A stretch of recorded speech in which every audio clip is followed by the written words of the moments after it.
দর্শক, আপনারা যারা এই মুহূর্তে ঢাকা পোস্টের সঙ্গে যুক্ত হয়েছেন, আপনাদেরকে একটি বিষয় জানিয়ে রাখি যে ফিলিস্তিন ইস্যুতে কিন্তু সারা পৃথিবী উত্তাল।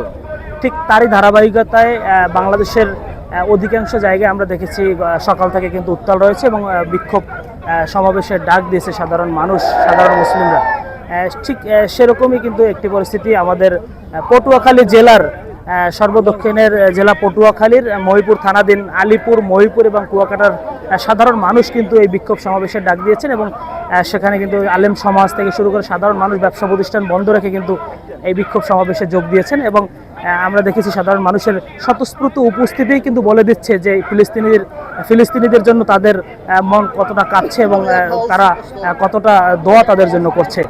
হয়তো তাদের এই প্রতিবাদটুই তাদের শুধু ভাষা, প্রতিবাদ করার ভাষাটুই তাদের আছে, কারণ ফিলিস্তিন এখান থেকে হাজার হাজার কিলোমিটার দূরে, এর আসলে কিছু এছাড়া কিছু করার নেই। সেই বিক্ষোভ সমাবেশে তারা বক্তারা কিন্তু বলছেন, আমরা দেখেছি যে মহিপুর থানার বাজারের প্রত্যেকটি অলি গলি হয়ে আলীপুর ব্রিজ হয়ে তারা কিন্তু আলীপুর কেন্দ্রীয় বড় মসজিদ মাঠে কিন্তু তারা সমাবেশের ডাক দিচ্ছে। আপনাদেরকে যদি একটু দেখানোর চেষ্টা করি, এই মুহূর্তে কিন্তু সেই সংক্ষিপ্ত সমাবেশে বক্তব্য রাখছেন সিল্কোর সিল্ক অ্যান্ড শাইন, যাতে আছে আর্গান অয়েল ও ওট প্রোটিনের গুডনেস, যা আপনার চুলকে রাখে হেলদি অ্যান্ড শাইনিং।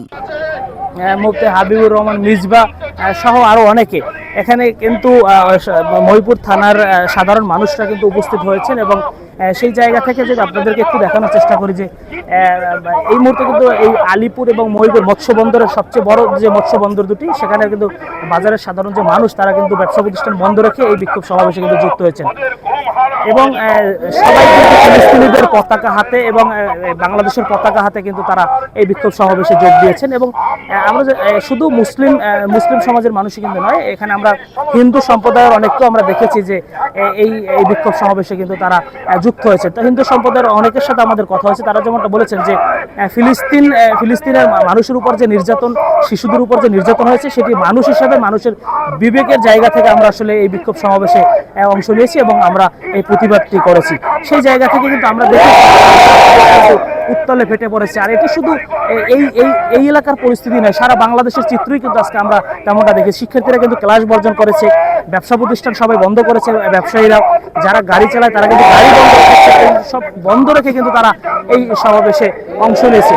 আমরা যদি একটু কথা বলার চেষ্টা করি, আমাদের সামনে একজন আলিম, আপনি এখানে অংশগ্রহণ করেছেন কেন? আপনার মনের অনুভূতিটা যদি বলেন। এখানে আমি অংশগ্রহণ করেছি যেমন আপনাদের ইসরায়েল যেটা হামলা হয়েছে, এটা সকল মানুষ হিসেবে, আমাদের মুসলিম হিসাবে আমাদের ইমানি দায়িত্ব, সেই হিসাবে আমি অংশগ্রহণ করেছি।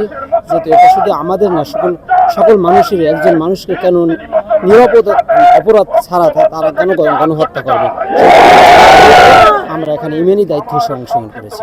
জি, ধন্যবাদ। আপনাকে শুনছিলেন, আসলে এরকমই কিন্তু আমরা অনেকের সাথে কথা বলেছি, তারা কিন্তু সবার একটি কথা যে ফিলিস্তিনের সাধারণ মানুষের উপর যে নির্যাতন নিপীড়ন চলছে, এটি যে কোনো মূল্যেই হোক এটি বন্ধের দাবি কিন্তু তারা জানাচ্ছে এবং এখানে কিন্তু আমরা ফিলিস্তিনের যে প্রধানমন্ত্রী বেনিয়ামিন নেতানিয়াহু, তার কিন্তু ভাস্কর্য বানিয়ে তাকে কিন্তু লাঞ্ছিত করা হচ্ছে এবং জুতাপেটা করা হচ্ছে এবং তার ছবি টানিয়ে বিভিন্ন জায়গায় অপমানজনক স্লোগান, বক্তব্য কিন্তু দেওয়া হচ্ছে। সর্বোপরি বিষয়টি হচ্ছে একদম সর্বস্তরের মানুষের একটি দাবি যে ফিলিস্তিনের মানুষের পক্ষে গাজায় যে নৃশংস হত্যাকাণ্ড হচ্ছে, সেই হত্যাকাণ্ড বন্ধ দাবি এবং মুসলমানদের প্রথম কেবলা আল আকসা মসজিদেও কিন্তু হামলা হয়েছে। আপনারা জানেন, সেই মুসলমানদের হৃদয়ে রক্তক্ষরণ হচ্ছে, সেই রক্তক্ষরণের জায়গা থেকে কিন্তু এই প্রতিবাদ সমাবেশটি কিন্তু তারা ডাক দিয়েছেন এবং এখানে আমাদের মাঝে উপস্থিত রয়েছেন মুফতি, ইসলামিক বক্তা, স্কলার মুফতি হাবিবুর রহমান মিজবা, সেও কিন্তু এই মিছিলের একটি বড় অংশ নেতৃত্ব দিচ্ছেন এবং আমরা তার সাথে কথা বলার চেষ্টা করেছি।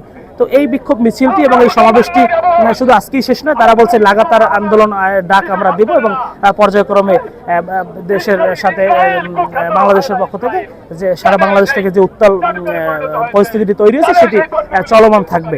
তো এই ছিল আমার কাছে পটুয়াখালী জেলার মহিপুর থানা থেকে ফিলিস্তিনি ইস্যুর সর্বশেষ তথ্য। S M Almas, Dhaka post, Kuakata.